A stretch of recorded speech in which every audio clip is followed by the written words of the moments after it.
Hello and welcome everybody, I'm Proper Variant and I am one day late because yesterday I took a look at this dev diary and I said to myself, I need a break. This is insane, there is so much going on here and we're going to cover all of it. As you know, we're going to go through all of this and of course analyze what is going on, whether it's good, whether it's bad, what is happening and then what it might mean. Now the thing about this dev diary is that it isn't just a dev diary about Regencies, which is, yep, 122 is about Regencies indeed, but at the same time dev diary in 122 actually also revealed the release date for tours and tournaments, and not just that, but also roadmap for the rest of the year 2023.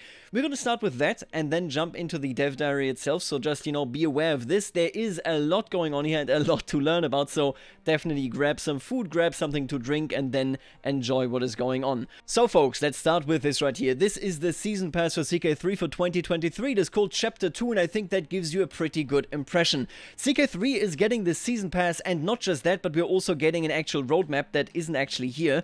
Let me just double check this. It is present right here. We're getting this roadmap, and everything on this roadmap is included in the season pass as well, right? I gotta tell you, super happy to get a roadmap. This was one of the biggest gripes that I had with CK3 in general. Hey, if we have difficult development, if there is a drought, give us information, let us know what's going on. Boom, here they are. I really like to see it. Now, when it comes to the actual season pass, this is in it. Elegance of the Empire is just some visual stuff. It's not all that much. The items that they do have look good, but this shouldn't be the main draw, I think, for anybody for the season pass. Then Tours and Tournaments is the DLC that we've learned so much about, and I think so far the vast majority, including myself, looks actually very positively towards tours and tournaments. How exactly that will play out obviously remains to be seen, but there is a lot going on in that DLC, and the DLC normally would cost $29.99. Let me just take a look at this, and together the season pass would be $35. So you can see right here, $29.99 for tours and tournaments, $12.99 for the flavor pack, and then $4.99 for Wars and Wardens. But let's return to this timeline. So, May 11th is the date when Tours and Tournaments comes out. If you get the Season Pass, Tours and Tournaments then will immediately unlock for you for May 11th. If you get the Season Pass, you also get Elegance of the Empire, but I guess that is kind of, goes without saying. This right here is the event pack that was voted on before Tours and Tournaments was announced. It is Wars and Wardens, which back in the day when people voted for this, people were saying maybe this is what will get us Regencies, and now it turns out that this dev diary and Tours and Tournaments patch will actually have Regencies, so Wars and Wardens fundamentally actually just largely cares about the childhood experience. Let's take a look at this right here. In this pack, new events add greater depth and interaction to the challenges of raising and educating children. Whether parent, tutor, or warden, the personalities of the child and the adult may clash as headstrong or determined children resist the knowledge of their betters. Strong guidance, however, can lead to a lifelong bond between the generations. I'm gonna be honest with you. I think the last event pack was good. I think the feuds, I think the events were good. It's just that it came out at a time where nobody really wanted an event pack. So, what I mean here is we were all sitting there, we were asking ourselves, okay, what's next to CK3? And then it's an event pack. Yeah, that wasn't great. But that aside, when it comes to Wards and Wardens, I think that is the perfect time to take a look at just childhood education in general. Taking a look at that, where to revamp it, what to do about it. Childhood education in the medieval period actually is incredibly interesting because it is such a, hey, today we wake up, we're like, okay, I'm going to school, this is the way it works.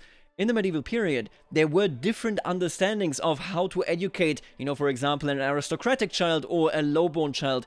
I would like to see that sort of pushed in there, and you know what I would also like to see? I really want Wards and Wardens, or the accompanying free patch, to go into the direction of proper hostages. Of, for example, demanding hostages in a war, going, yep, after this peace deal, we're having a marriage, or I will take your son and your daughter and bring them up at my court, and they will be political hostages so that you can't challenge me. I think that would actually be a great addition. After what we have with the memory system and the feud system that were added with the patch / with the DLC in the Friends and Foes DLC, I am actually quite positive what Wards and Wardens can do in this particular section. After that, we have in Q3, yep, there it is, Q3 we got, no actually, sorry, in Q4 we got Legacy of Persia.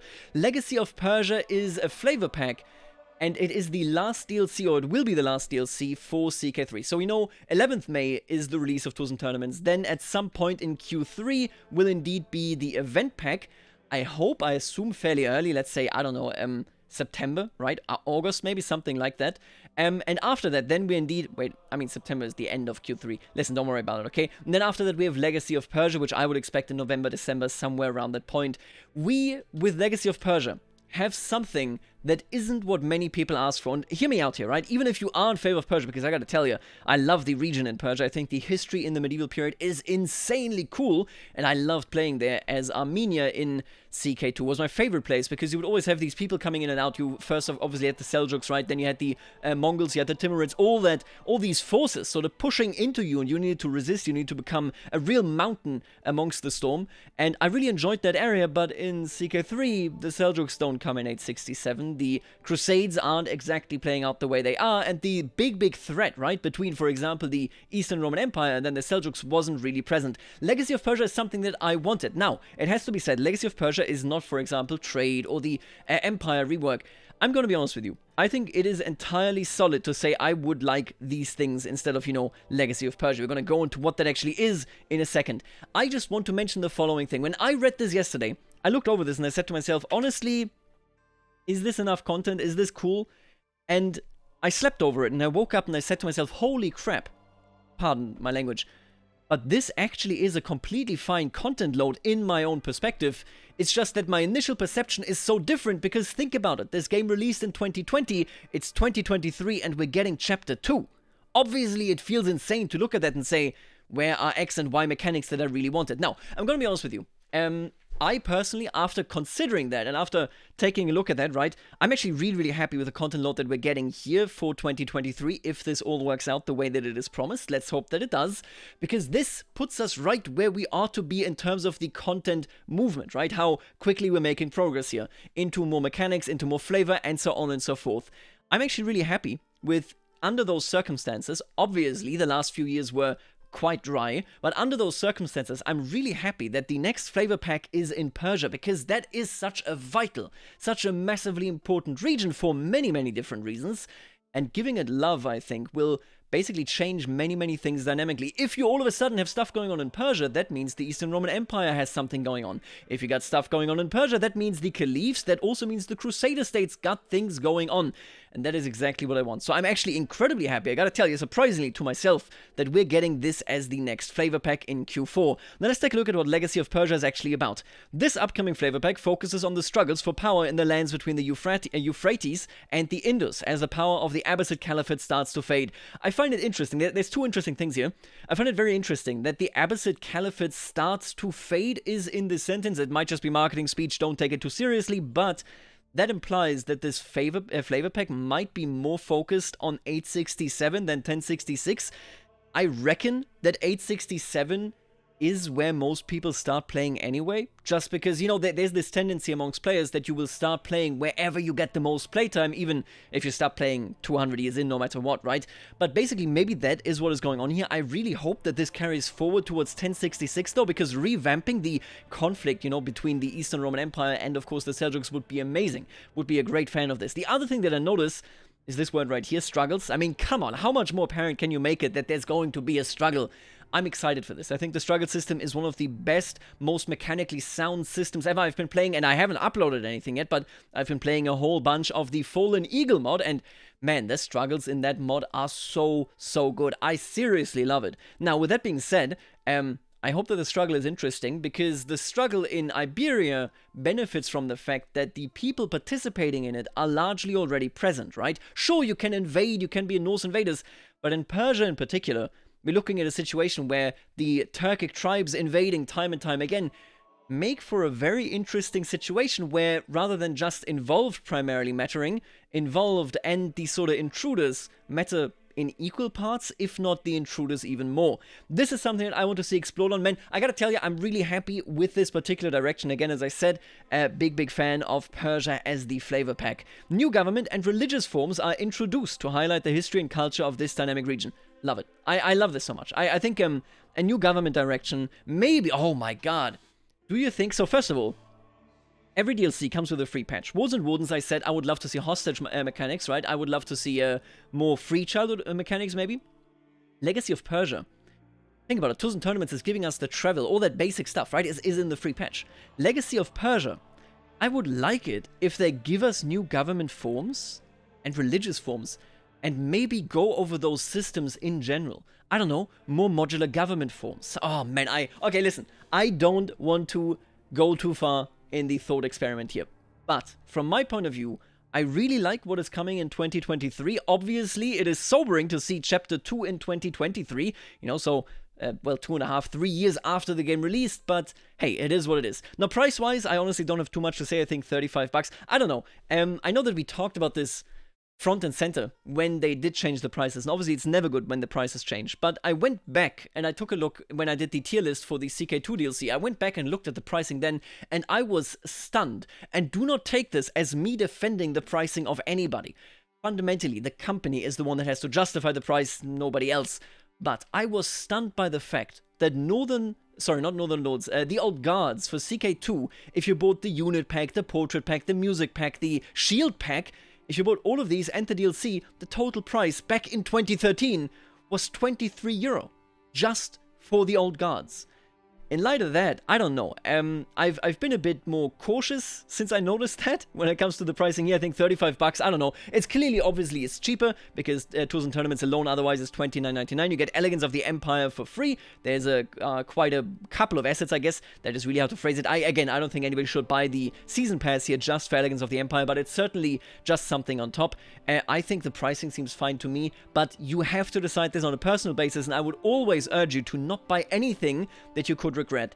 Think it through. Incredibly important. Now, with that being said, this is the timeline for 2023. We're going to have this May 11th, that is Tours and Tournaments, which is quite soon actually. Then we have Wards and Wardens event pack in Q3, and then Legacy of Persia Q4. I am excited for all of this content and hope that this is the start of CK3 basically having a release schedule as it was always meant to have it. Because man, that would be a great step. Now, with that being said, let's jump into the actual dev diary. Oh, and what's this? We're a mere 15 minutes in before we come to this dev diary. Okay, listen, let's just start. Welcome, comrades. First up today, we'll be talking about a subject very dear to my heart, and that's Regencies. What happens when you can't effectively rule your realm, either because you're out traveling or because you are a small baby with lacking social skills. I hate those small babies. The design ethos, I think we can skip over a lot of things. Obviously, the design considerations that the team made here, and I believe Wokak is a driving force behind the particular mechanics here with the Regencies, are of course that it needs to be fun for both sides, that it needs to feel fair for both sides, and that you need to consider it from this angle. Capturing the full scope and scale of the power wielded by someone essentially appointed as a stand-in for the liege was a big ask, and something we tried to frame as about proving interesting obstacles to overcome whilst trying to model some of the importance attached to the position. Yeah, regions, I mean, were just an incredibly vital part. The fact that you would have to trust them, but also the fact that they would have to be able to assert their authority in a meaningful way was, of course, incredibly important. From the Regent's POV, we wanted to give you more opportunity to use and abuse your power. There's a few core player fantasies we try to keep in mind here, giving each mechanics and a chance to shine. The Scheming Regent, greedy for power, the Loyal Regent, serving the throne as best they can, and the laissez-faire Regent, skimming off the top but not too much. So, those were the rough goals we set ourselves. Regencies needed to be fun for the Regent, offering plenty of interactivity and options on how to play. Interesting for the Liege without being too punishing or distracting most of the time, and allow escalation for more serious levels when a Regent is given time to flourish and solidify their power. This fundamental approach, where you have different stages, and you're going to see this once we get into the weeds here with this dev diary, between a normal Regency and an entrenched Regency, that is a step that I definitely sorely was missing in CK2. In CK2, I hated Regencies. Listen, I always wanted Regencies back. I know that when we talked about these issues, especially on the Discord, I would oftentimes sound as though I said, hey, I don't want Regencies, but that wasn't really the truth. It was more, if you're going to do something with Regencies, it has to be significantly better than in CK2, or I will be incredibly annoyed. And I gotta be honest with you, they definitely, just with the design here, but also with the apparent implementation, are in the know about this. They are fully aware, they're trying their best to tackle this. So, what do we have right here? This is the power sharing interface. You can see already power sharing is sort of, it implies that there is a more generalistic approach to Regency as well, because technically a Regency, they say this in depth here in the dev diary as well, is a diarchy. A diarchy is the rule of two, right? Like you would know it with co-emperors and co-kings and so on and so forth. This existed in various forms in different realms in this period, but also previously, for example, of course, in the Roman Empire. This is a system that can handle such a co-king diarchy, but doesn't do this right now. I want to highlight this. This system is explicitly for Regencies, but the underlying mechanics are designed to sort of be co-opted by anything. A diarchy, maybe even more than 2, although honestly that seems a bit muddy. Anyway, this is it right here. Sharing power in an entrenched Regency. You see the scales of power, you see some mandates right there, you see the Regent. Then here you see these scales of power actually progressing. Of course, you can tip and swing the scales, and then here you have the Regent succession. So if this person were to die or otherwise be no longer available, you gotta assume that these folks would jump in. You can also see, and I'm highlighting all of these because we're going to make our way through this as we go through the dev diary, that there is a loyalty number right here. This loyalty is selfless, self-interested, and I think these are the only 2 that we're seeing here, but there are more. Oh, right. Here we got loyalty situational by Queen Mother Anastasia of Hungary. So right now, in 1066, if you start as Hungary, you're a child, and you will indeed have a regent going forward. What is a regency? The thing is, this is sort of an unstable arrangement. Monarchic power does not like being shared like this, especially in such an awkward, unofficial fashion. Generally, a regency wouldn't last long enough for this to be much of a problem, but when they did, well, no one enjoys quite as excellent an opportunity to slowly take control of an entire realm as someone who already nominally controls it. Yeah, it is a very, very interesting arrangement. When you're not available, when you can't run the day-to-day activities of the realm, that is when a regency sets in. Now let's talk about swinging the scales of power. In-game, we represent this tug of war between regent and liege with the scales of power. The lower this bar, the more titular the regent is. They are nominally the liege is second in command, but in practice they are more or less a figurehead, able to do little more than their basic job. The higher this bar, the more power the regent actually has. They're not just a reference point for the realm, they are considered an increasingly legitimate source of authority in and of themselves. A dangerous position for the liege to get into. Man, this alone, it's actually crazy to think about. This alone is so much more than what we had in CK2. And again, not to bash CK2. CK2 is incredible, and it was incredible for its time. But man, Regencies really suck. The fact that it is now actually facing both directions, both the player and both the liege and the regent, really good stuff. And you will see that it actually is also facing the vassals via the regent. There's a lot of good stuff in here for sure. Generally, as the bar increases, the regent gets more abilities that allow them to imitate power their liege has. We'll talk more about those in a bit, whilst adding a prestige cost to actions that would otherwise be free, representing the political divisions in the realm and the liege needing to spend political capital in order to just administer their lands. So this is what we can see right here. The more the power is in favor of the regent, the more does the liege have to spend power or prestige to actually do something. You can see this right here. When the scales of power favor the diarch during power sharing, some interactions the liege takes may begin to cost prestige. The affected actions are revoking a title, retracting a vassal, imprisoning characters, and executing characters. All of these actions disturb the order of the realm, and the less you are in control and the more the regent is in control, the more can you not disturb the realm as the ruler.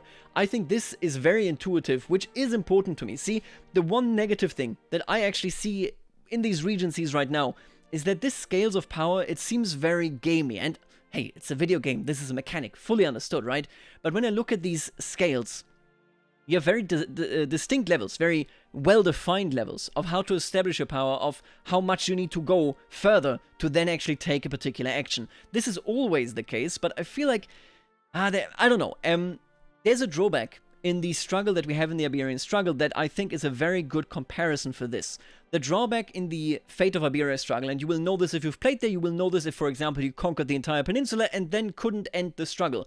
The drawback is that sometimes mechanics and actions and things you might want to do are gated in such a fashion that you have to do things that are rather artificial. For example, oh, I need the struggle to go into this or that direction, let me execute 23 people, let me break some truces. Why? Because the struggle said so. I don't really care for this, and my character wouldn't do this, but if I want to interact with the struggle on a meaningful level, then this is what I have to do.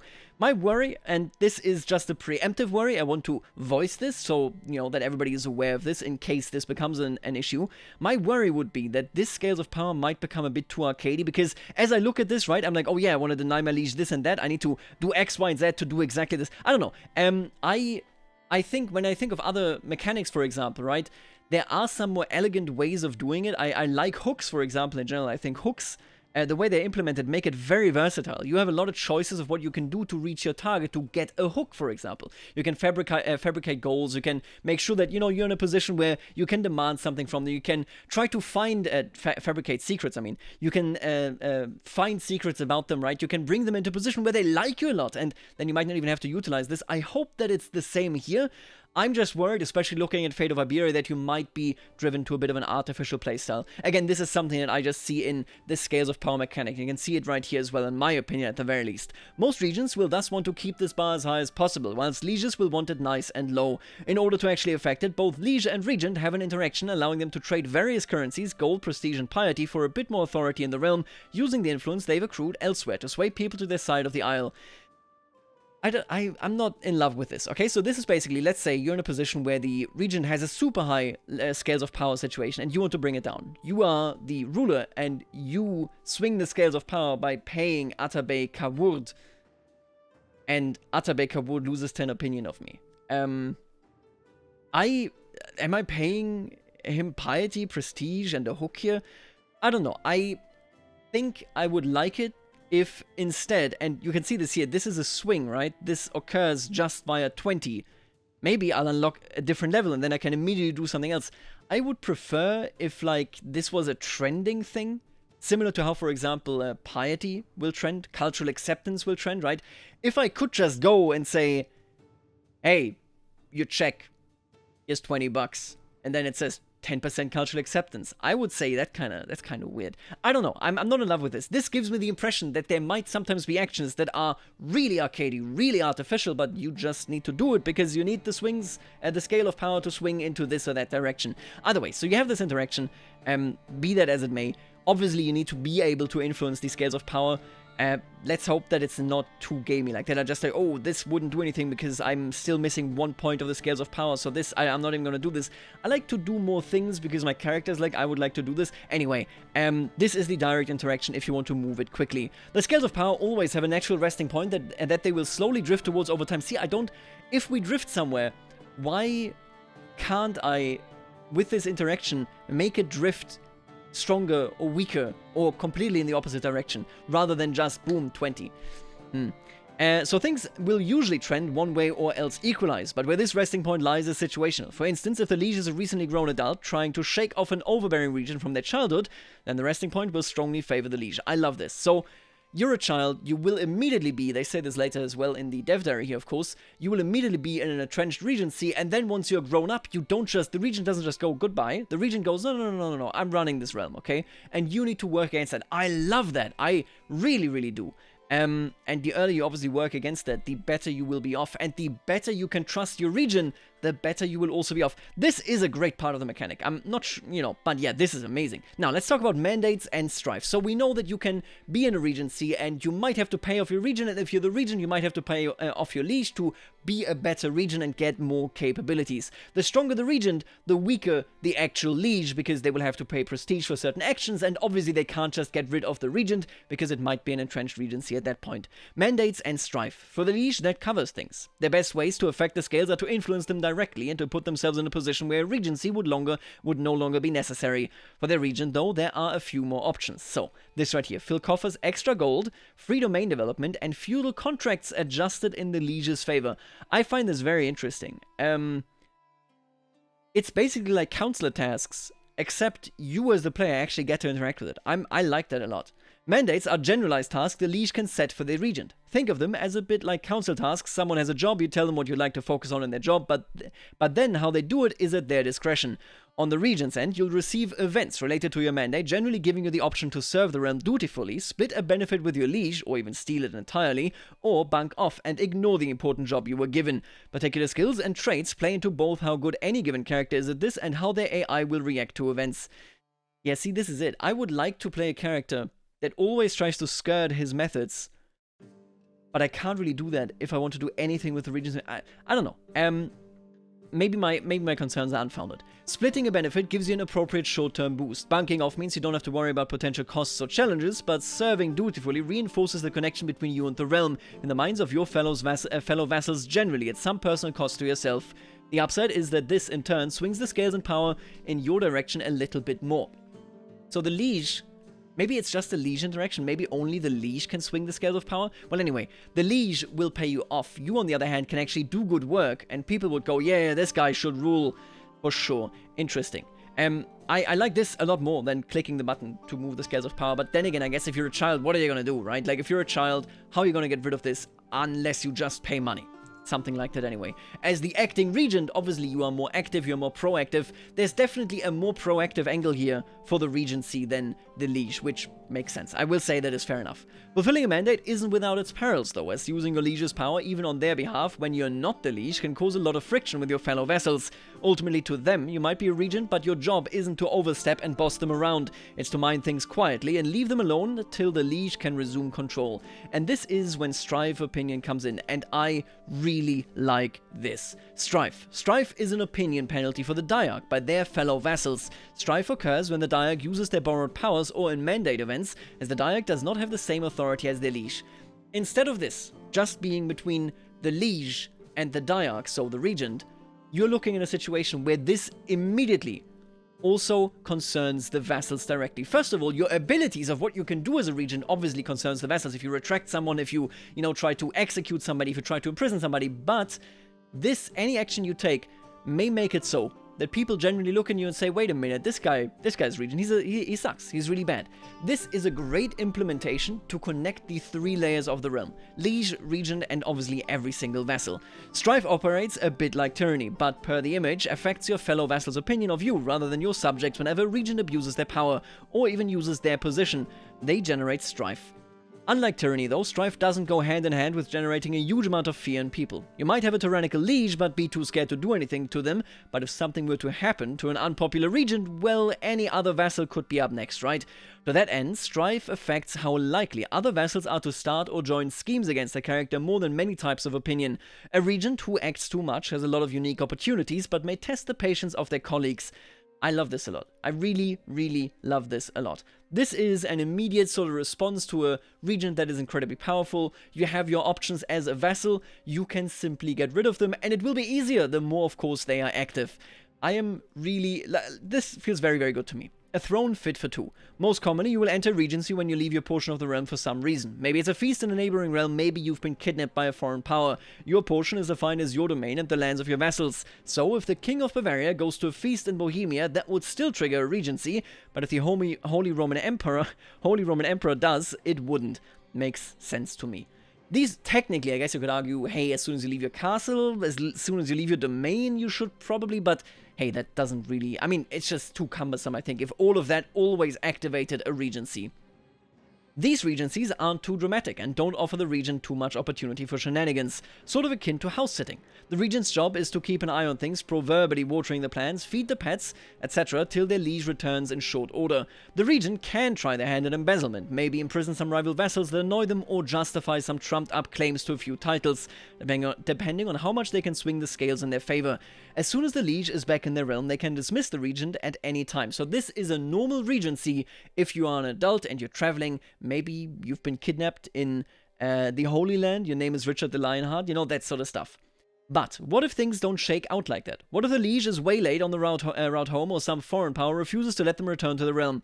There you go. This is what happens then. Entrench your regency. If your power is high enough as a regent, you can do this. You can see right here, this fella is in prison, and this means we can do this.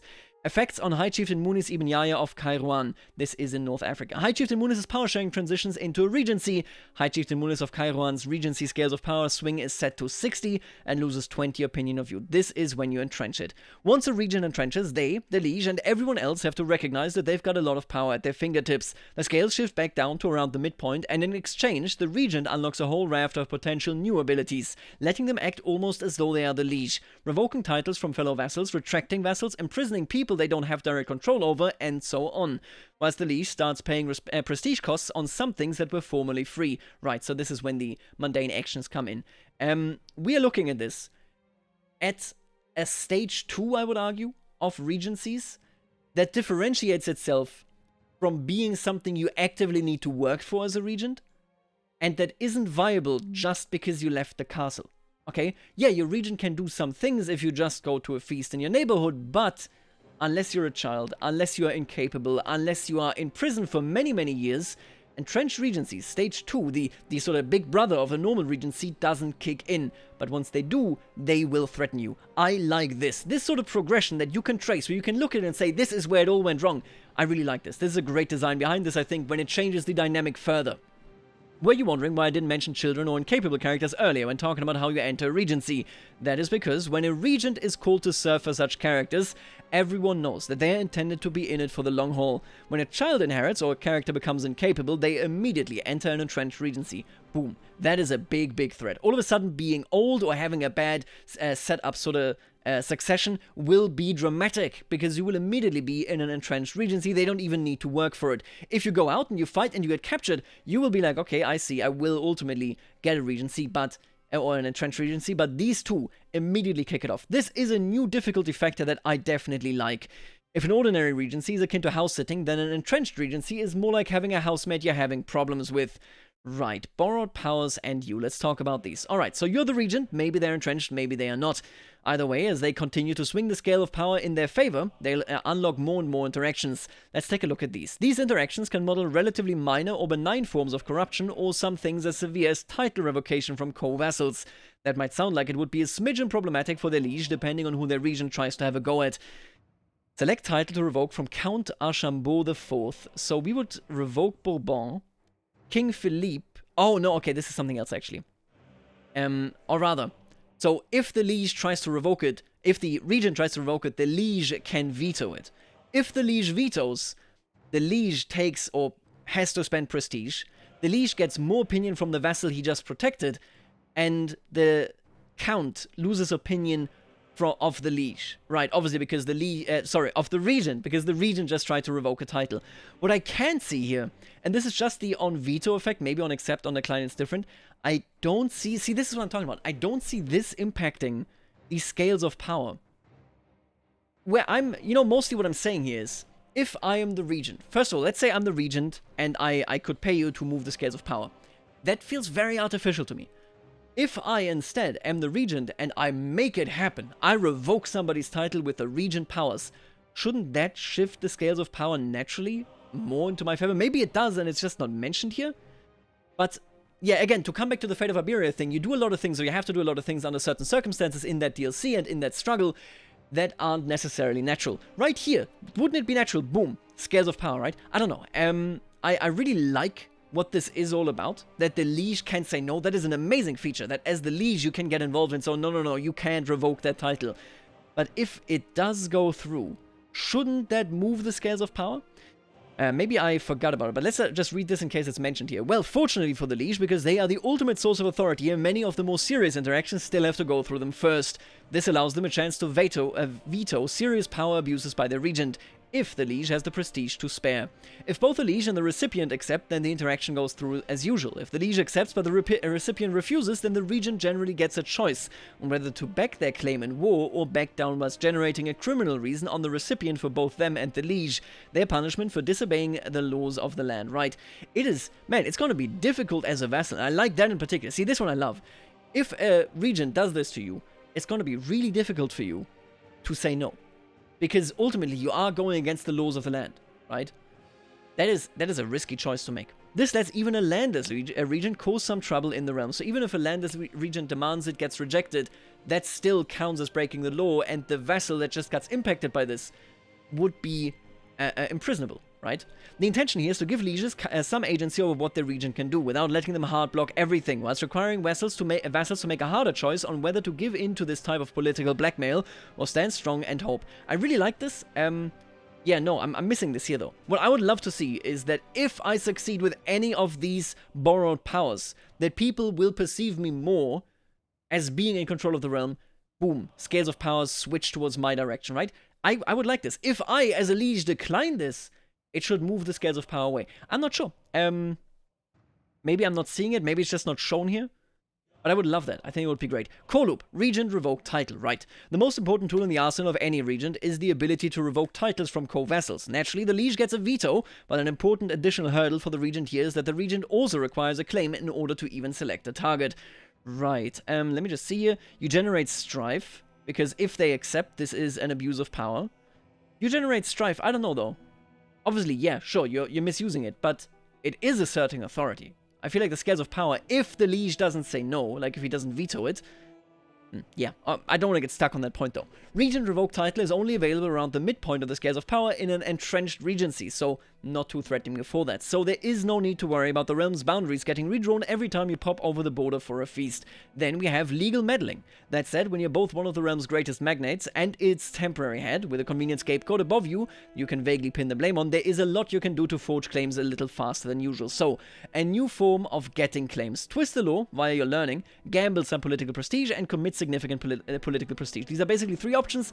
This is free, but lower chance. This is not free, medium chance. This is very much not free, and slightly decent chance. You can see these are the titles that you can get claims on. If we wanted to do this with the very first option, learning challenge against Duke Guillaume the 8th, your manipulations are successful, you pay no prestige, and you get an unpressed claim. He loses opinion, and this generates strife. Yeah, it doesn't impact. I don't understand why this wouldn't impact the scales of power at all. Me using power means I'm asserting my authority, right? Your scheming fails completely, you gain 26 stress, and he loses opinion of you as well, and you don't get a claim. With this interactions, regents can either use their learning or spend prestige, again leveraging their political capital regentry is power-hungry work, in order to generate claims on the counties of their fellow vassals. It seems to be only counties. Using learning is free, whilst prestige can be spent in 2 increments. A moderate amount for a straight 50-50 shot of forging the claim or failing, or a large amount of simply automatically obtain a claim. Oh, so this is a guaranteed claim. Right. Okay, it's just for a county. That seems fair. The cost overall here seems totally reasonable to me. Scales of power level 3. Diarchs can attempt to revoke titles from other vassals. Diarchs can try to instantly forge claims on the titles of fellow vassals, and lieges pay token, so this means 75 or more prestige on mundane actions. We saw the mundane actions above, just in case you forgot about them. Oh, and look at that, current swing value is 70. Next month, the scales of power will swing by minus 0.25 until it balances at 50 out of 100. Yeah, I don't know, if I take an action, it would be cool in my opinion, I'm just saying, if it, for example, added plus 0.05, right? Let's move the scales of power further up. If the veto, on the other hand, comes in, oh, that's the liege saying, no, I'm the ultimate authority, I can assert myself. Boom, maybe an additional minus 0.05, right? Until, like, let's say 45 instead of balancing at 50. I don't know. This is the stuff that I'm thinking about here. This makes a regent with a lot of prestige to spare something of a potential problem. I like this. I like this. This implements immediately the vassals. You can scheme against the regent. You might kidnap them. This indirectly rebuffs kidnap schemes. I like that a lot. Regent retract vassal. When the scales tip a bit further towards them, regents can even try to retract whole vassals, providing said vassals would be the de jure theirs. And most as likely means shuffling a few counts around. In empires with king tier regions, though, this can mean trying to grab entire duchies that should rightfully be theirs. I don't know.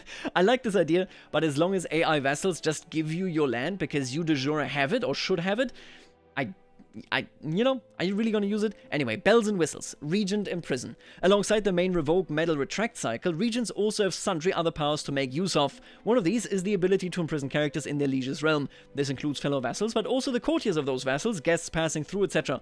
Oh, I love this. This is great. And let me take a look at this, by the way. This generates strife, and that is it. Okay, interesting. Just keeping track of this. Regent imprison actually gives you dread. Interesting. See, I like this. This gives you dread. Would love it if it gave you a balance thing as well. This is an abuse of power and will cause 15 strife with your peer vassals. Right, loses 30 opinion of you for 10 years. All of Dukes Devlitsenos family lose 15 opinion of you. Perfectly reasonably, I feel. If he refuses, you can either press the imprisonment and a large sum of gold in war, or declare him a criminal to Vasilevs Konstantinos. Very cool, yeah. This is how you get people that you dislike, people that you have a feud with. You can see this is our rival right here. This is how you get them to be criminals. Perfect for when someone is so close to being within your grasp. And if they landed and refused, since you'd imprison them in the resulting war anyway, you can recoup some of your war costs as reparations. This is great. I like this. This is an amazing mechanic. Really cool. Scales of power level 4. Diarchs can try to retract vassals below their tier from other vassals. Diarchs can attempt to imprison fellow vassals and courtiers within the realm of their liege. Liege pays some, 150 or more, so you can see the cost here went up without a doubt, on mundane actions. Then we got shift privileges. This interaction consists of a regent selling knowingly duplicated certificates, titles, monopolies, and other administrative bric-a-brac to the subjects of a fellow vassal. I think this one is kind of boring. What I mean here is that I get what they're doing, but it reminds me a lot of these sell minor titles, and I am kind of boring. I don't know. As with legal meddling, The regent can spend prestige to gamble or win, or test a skill to do it for free, in this case diplomacy. The regent gets a lump sum of gold and some garnered strife. The unfortunate target vassal gets a powerful negative county modifier to pair neatly with their newfound grudge. Right, you can screw over your direct rival, right, I suppose. Unless I really needed money. I don't know whether this is really worth it. Siphon treasury. One thing almost any region is capable of, given their access to their liege's authority, is a little bit of casual embezzlement from the royal treasury. The funds are, after all, merely resting in their accounts. Let me check this, by the way. Yeah, you just get that money. It's not taken from anywhere. Fair enough. Embezzlement takes the form of a stewardship challenge, with the difficulty going up the more you try to steal at any time. This type of white tunic crime is that's such a good... Okay. Is a bit subtler than merely stealing bags of silver, though, so they don't directly take the money from their liege's treasury. Their master would surely notice that. Instead, depending on the region's stewardship, they will steal increasingly difficult to track intangibles from their liege's realm. Characters with low stewardship will apply visible negative county modifiers to their liege's domains, something a canny player can easily notice if they are paying attention. Characters with medium stewardship siphon lots of control from one county in their liege's domain, with those with high stewardship spread the amount out over a few counties to be slightly harder to catch. And if the embezzling regent has excellent stewardship, then they'll steal small amounts of development progress from multiple counties instead. See, I like this over this one up here, because this one actively comes out of the pocket of the liege. Yes, it doesn't literally come out of the pocket, but the loss in development, the loss in control, the loss in the negative modifier ultimately costs you surely as much, if not more, of the money that the regent gets. I like this a lot. Naturally, the more character tries to steal, the harder it gets, and the worse the modifiers apply to the poor trusting liege. Your atrocious stewardship restricts you to only adding a negative county modifier to one of your liege's counties. You get a secret embezzler, you gain 50. I like this a lot. The fact that, like, you can get away in a smarter fashion. I think that's a great thing. Once a character has embezzled, they generate an embezzlement secret. This right here is probably my favorite thing about this.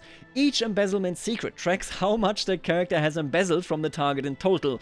Small amounts can be blackmailed for a hook, but very high amounts may result in a strong hook.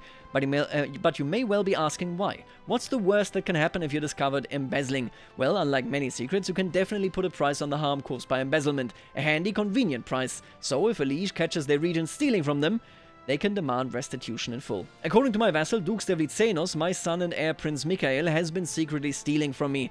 The evidence offered is indisputable. The tallies corresponding exactly with missing or wasted taxes and tithes from across my realm. As Mikhail's liege, I am fortunately in a position to demand reparations, or else I will have my money. Don't care about the gold, I prefer iron. To err is human, to forgive divine. Interesting. This is a great interaction. The secret is so cool. Tying this into secrets is really neat.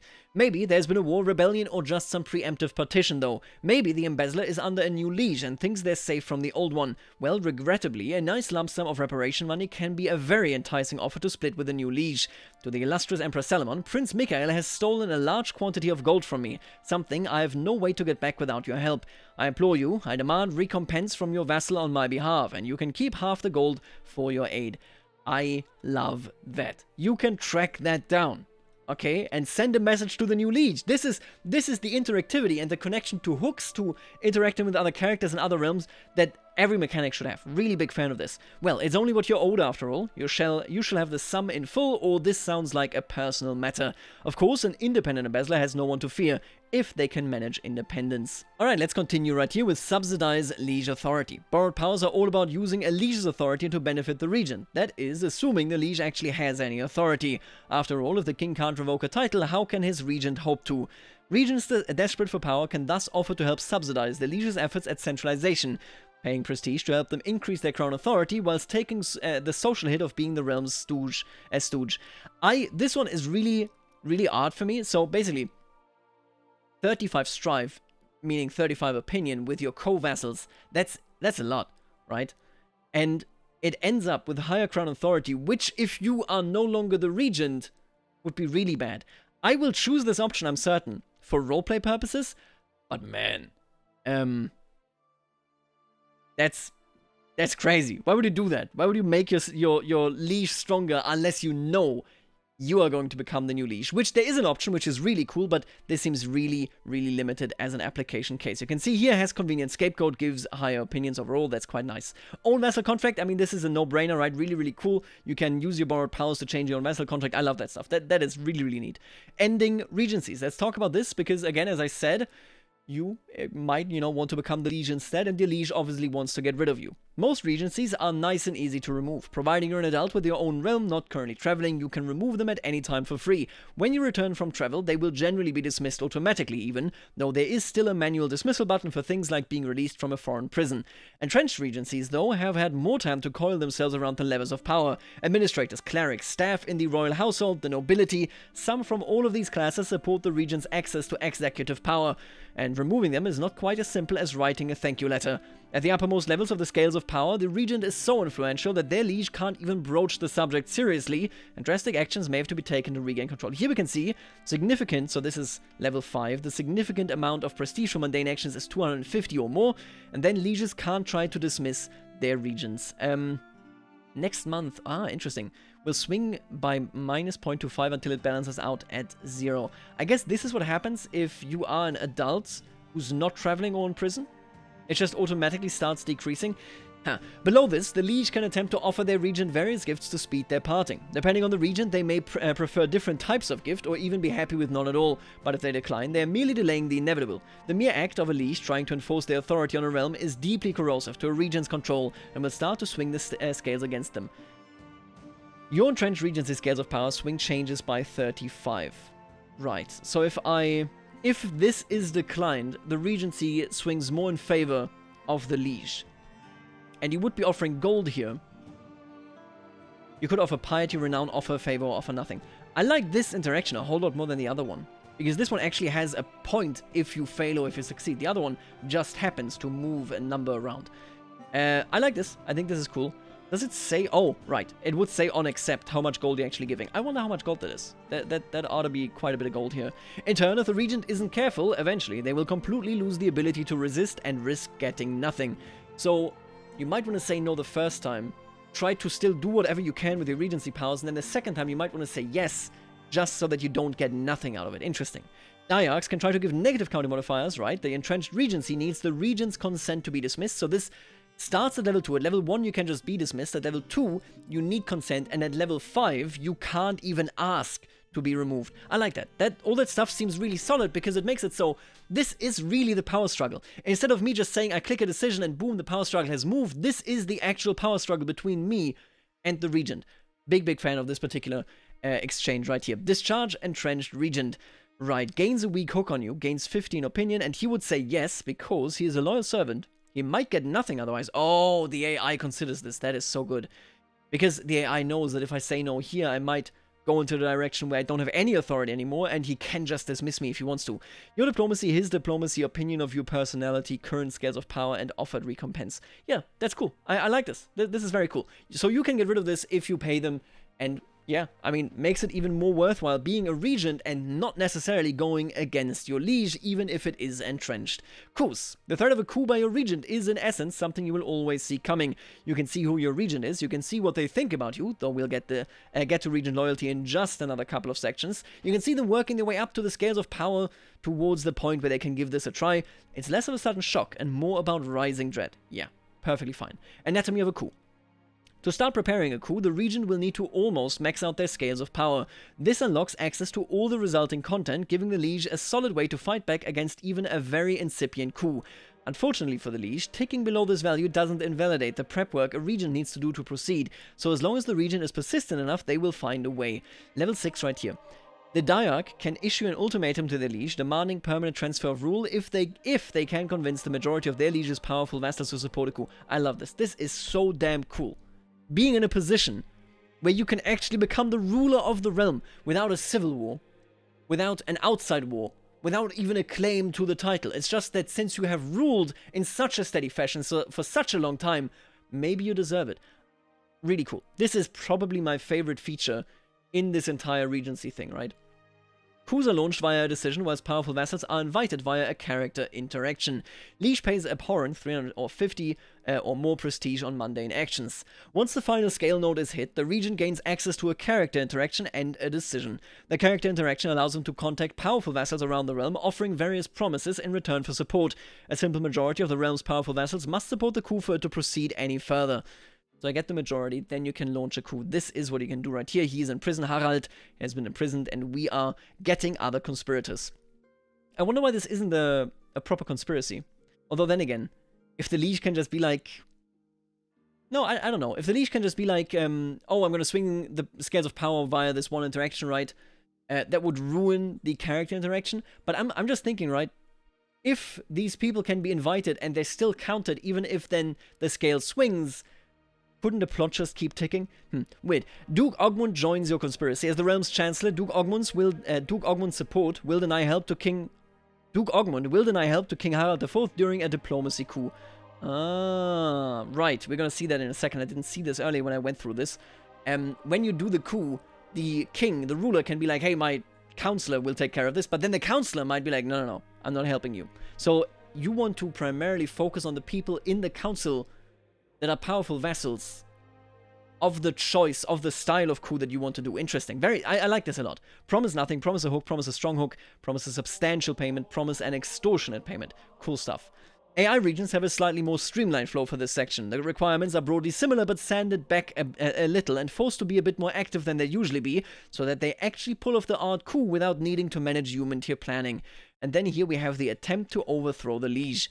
Our alleged king, Harald, cannot govern without me, but I could certainly rule without him. All I need is the tacit support of enough of the realm's great magnates, some loyal soldiers, and an opportunity. You can base your coup around your diplomacy, intrigue, or prowess. Right? Your liege will either give in, try to beat you at the skill you choose, or have a proxy try to do so. Right, so if I have a liege that is awful at diplomacy, has a great counselor, I want to be with that counselor on my side, do a diplomacy coup, and destroy the king. Powerful vassals who support your coup will refuse to proxy for their liege. If successful, some of your current strife is converted into starting tyranny. Oh, that is interesting. Possible outcomes. Your demands are accepted. You usurp all of King Harald's highest tier titles. You usurp the de jure capital of Kingdom of Norway from King Harald. King Harald keeps any remaining titles, and no matter what, King Harald remains a ruler. Can I... If I'm an emperor and I have a regent, right? Can I create infinite kingdoms, keep them, and when I know I'm gonna get couped, will I keep all of that stuff? Because it's not the highest tier level, right? Am I unable to create titles if I'm under a regency? Can the regent say no? I'm very curious about this, but I don't think so. Your demands are rejected, but you win. You take even more of King Harald's titles, and if the realm is small enough, King Harald may lose everything. I like that. Diplomacy-specific coup effects. Win, your liege lives and goes free. Win, your mercy means you translate less strife into tyranny. Lose, you are imprisoned. Intrigue-specific, you imprison him. Ah. Oh, I like this. Different outcomes, different particular outcomes here. Really cool. So this means you would imprison him if you win in intrigue, and with prowess you kill your liege. Man, that is certainly a way to go. Much like Ulfric, killed of course High King Torek. I am sharing power with my liege. The scales of power in King Philippe's entrenched regency are swung against him, so these are the requirements right here. They're not swung against him enough. He is not imprisoned, he is not traveling, he is not at war, he is not attending an activity. He is at least 5 years old, so I can't do it when he's a kid? Interesting. You currently have 1 eligible powerful vassal supporters, including yourself in your conspiracy, out of a required 3. Right, because we are a powerful vassal as well. Your liege's only top tier title is a Head of Faith title. Right, and then King Philippe's realm size is 12 or more. That is the case. This is quite the costly conspiracy, but you gain the entire realm. So I would say definitely quite reasonable. This is really cool. With these requirements fulfilled, the regent selects how they want to frame their coup. 1 focusing on diplomacy, intrigue, or prowess. The skill they choose reflects the skill duel that their liege must reply to, and which, if any, counselor they can call on to defend them. Assuming, of course, that said counselor isn't in the conspiracy too. Very cool. If the liege gives in, then their life and freedom are assured, though their realm is forfeit. If they choose to challenge their traitorous regent, depending on the framing, they might be imprisoned or killed on loss, but may also fend off the conspirators. If a suitable counselor or court position holder is available, then they can be called in to act as a proxy, taking the conspirators on in the liege's stead. Oh, a bodyguard must now actually be quite interesting. Yeah, holy moly, having a bodyguard would be insane with like really high prowess. Yeah, that's a great safeguard. A long-awaited coup, sharpened knives. My son and heir, Wali Ismail, bursts into my throne room. At his back is a mob of minor court nobles, sellswords and cut purses, daggers drawn and blood on their minds. Ya, cries Ismail, I name you pretender, unworthy of your throne. Surrender it to the realm's true ruler, me. Several lesser knights try to bar his advance, only to be gutted in short order. I glance around, looking to my counselors for support. Wali Abd al-Rahman meets my gazy, steely-eyed, and steps in behind Ismail. Another betrayal. My gaze. This is it. The moment treason boils over. You really think you've trapped me, little snake? So this is when we answer the challenge. This is if Abd al-Rahman hadn't betrayed us, then I can do nothing when you just give in. And guards is when you try to fight back with prowess. Can you do that? Interesting. For regions, success means a massive victory. After all, coups take a lot of investment and risk to pay off and need rewards suitably larger than what can be done in a simple, cheap war. The region takes every top-tier title their former liege possessed, the realm's capital and capital duchy if applicable, and if the deposed liege was an emperor, the usurper also takes the kingdom title the liege held with the most de facto land in the realm. For example, the Holy Roman Empire, that would be Germany. I see. So you can sort of get around what I was talking about earlier. The price for this, other than any blood on their hands, is the cost of their promises to their co-conspirators and a rather high chance of an unpleasant nickname. A worthwhile trade indeed. Yaya tried to challenge me, attempting to chip away at the support of my coterie in the crucial moment, but I deflected his paltry needles with ease. A man should never half-ass a coup, after all. When Yaya tried to draw his weapon, hoping to strike my head off, no doubt, one of my turncoats pinned him from behind. Getting the manacles on was child's play. With opposition at court dead or imprisoned and my erstwhile emir under lock and key, the future is looking bright. Very nice. Nitty-gritty. Let's talk about loyalty here in particular, because then we will basically be pretty close to the end of this dev diary. Loyalty. Rather than just checking the opinion of the liege, regions have a special loyalty value, affected by a whole range of factors with three bands to it. Traits, relationships, cultural traditions, opinion, and even certain court positions can all play into this. Really cool stuff. So, your region will be loyal based on their personality, based on their opinion of you, but also based on cultural and real other circumstances that impact them. Regions with a high loyalty are considered selfless. They will do everything they can for you, and they will step down if they have to. Loyalty, opinion of you, plus 65. Diligent and positive opinion. Deceitful, minus 25. And liege, honorable, and culture has chivalry, plus 10. Very cool. Regions with low loyalty, we saw this earlier, are listed as self-interested. They will do whatever they can, and, might even go further than you would think. Self-interested regions will use their borrowed powers liberally, swing the scales whenever they can, resist attempts to dismiss them, and select beneficial options for their liege and mandate events, not because they want to help them, but because it swings the scales towards them. Right, and here you have the loyalty. Opinion of you, minus 45. Culture is hereditary hierarchy, plus 10. Liege, honorable, and culture is chivalry, plus 10. And personality has compassion for child. I have no idea what that means, but be that as it may, this guy might betray you. Don't make him your regent. Finally, those regions in the middle are considered situational. They likely enjoy their access to power, but aren't committed to taking advantage of it at any cost. Situational characters use borrowed powers on occasion, sometimes swing the scales, and will generally nab benefits for themselves during mandate events. Makes perfect sense to me. I like this approach because it adds another layer outside of just opinion, and I think that is really useful. It's fairly similar, I guess, to the way feudal elective calculation works, rather how an AI decides whether they would like, to vote for X or Y. The big question that I have here, is this communicated in any way to the AI, the way the player feels? I don't think so, right? So the AI can't really understand whether a player will be either of these three. Succession. Unlike titles, regions don't really have a clear line of succession, at least not as such. Like loyalty, a range of factors go into determining who the realm expects the next region to be, but whereas loyalty generally takes into account the personal aspects of a character and their relationship to their liege, succession calculates a sort of rough social proximity. Things like sharing faith and culture gives a little bump, as does being a powerful vassal or a counselor. Family, especially close family, will generally dominate the top rankings, though lieges with royal courts also give significant weighting to things like having a good skill related to the court type, or speaking the court language effectively. I love that. Court language finally playing a bigger role. Please keep them coming. And characters who can't speak their liege's main tongue can expect to take a significant dip, right? Child's landed extended family, familiar ties, personal ties, societal bonds, royal court, traits. Great stuff. The regent succession and the loyalty calculation seem really, really cool to me. Now, even if you want somebody that isn't in the regent succession, you can designate them. Let's take a look at that. Of course, people higher up the rankings won't exactly be happy about this. I love this approach so much. If you nominate somebody to be a regent that is lower than other people, those people will be angry. And it is based entirely scaling with a score difference. Huge fan. Really good stuff. This is great stuff. Maybe a lowborn mage, Joff of Monmouth, you met on tour will be loyal to a fold, But he's a bit coarse, and not everyone in the realm takes kindly to that. You can see, if they're lowborn, it's not just, you know, the score difference here that we saw earlier. No, it is also that courtly vassals will quite literally say, this scandalizes me, screw you, minus 60 opinion. You can do that if you really think you need such a loyal regent, but man, minus 60 opinion. Whether that regent will actually last once they are in the regency, different question, but cool stuff. You can even name your bastard half-brother, and as you can see, this already makes it so there's a mediocre succession score, and this will somewhat offend your courtly vassals, causing them to lose minus 20. Man, there's 15 courtly vassals here, Jesus Christ. This is, I would guess this is in the HRE, right? That's crazy, wow. In addition to securing the throne for yourself, though, there's one other major reason you might want to designate an official future regent: succession.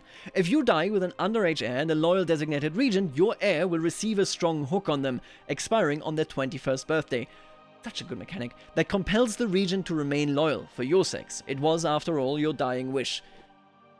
But the regent can still be replaced, which means this might be useless, which is great, because this is the uncertainty.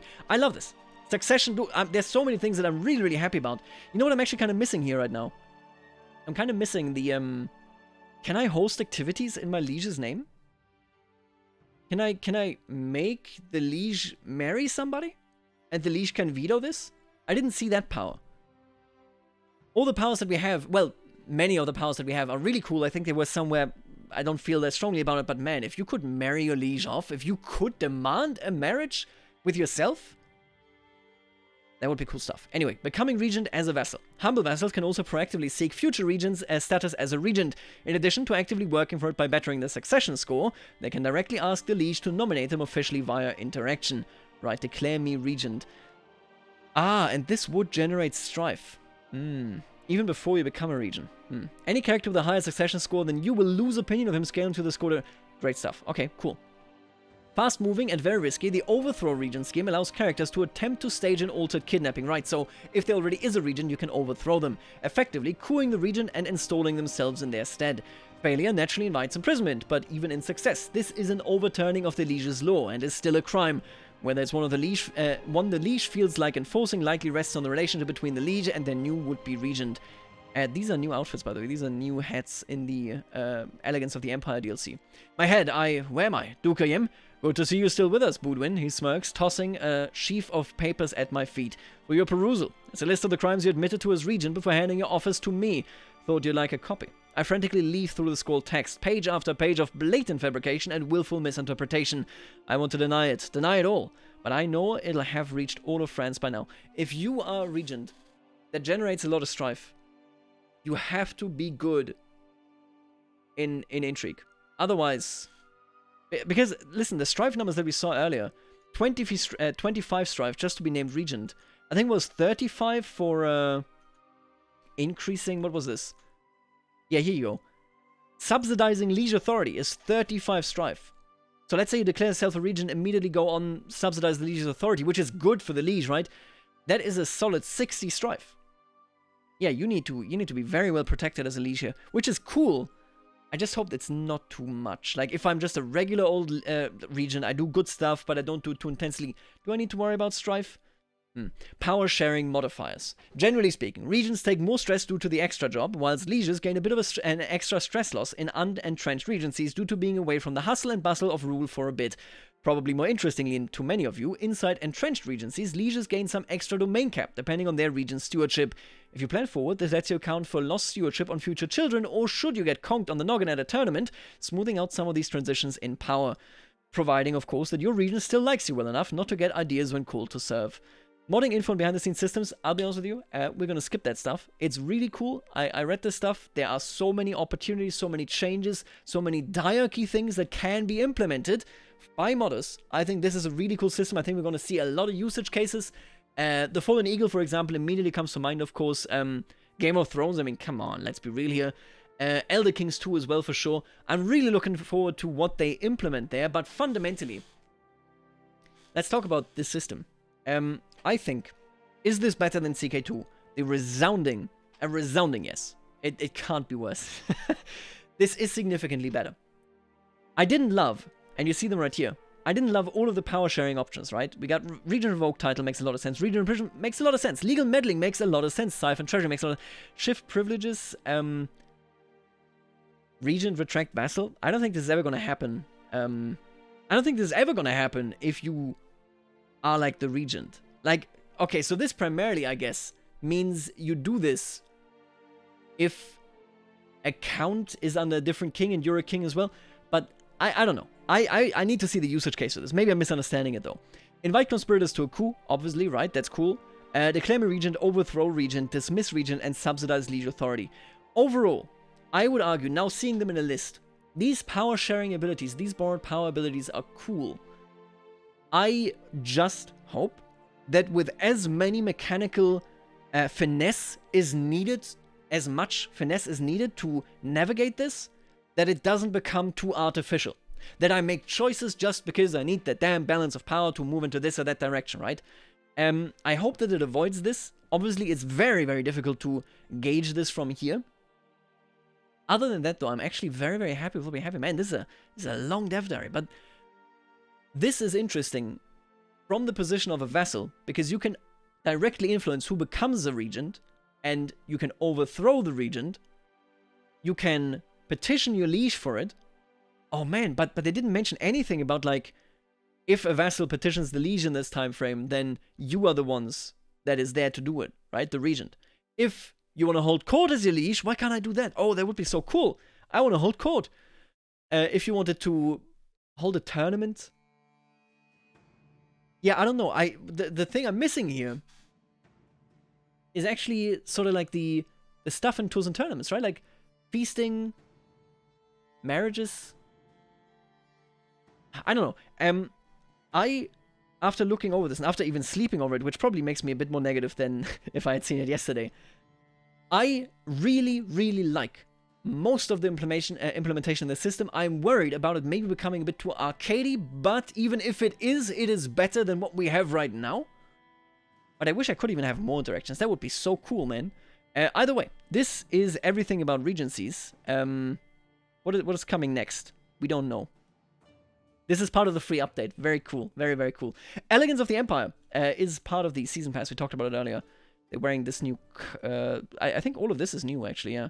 This is definitely new. Honestly, the assets look really cool. We're not gonna... I'm sorry to disappoint the designer, I'm sure. We're not gonna walk our way through this. It's cool. It looks great. Visually speaking, this is really nice. Really great faces. No, I think it's beautiful. Yeah, beautiful crown. Look at that. Gorgeous. I think it's a really nice looking DLC, but I don't think people buy the Season Pass for this DLC. I personally will tell you, I would lean towards the Season Pass being worth it, no doubt. Either way, I am happy about the upcoming content in 2023. Regencies look good. I have some maybe overshot worries about how artificial the system will feel, but either way, it is better than doing nothing in, you know, somebody being incapable, imprisoned, or a child. Good stuff. Let me know what you think. I'll see you later, alligator, yeah? Bye-bye.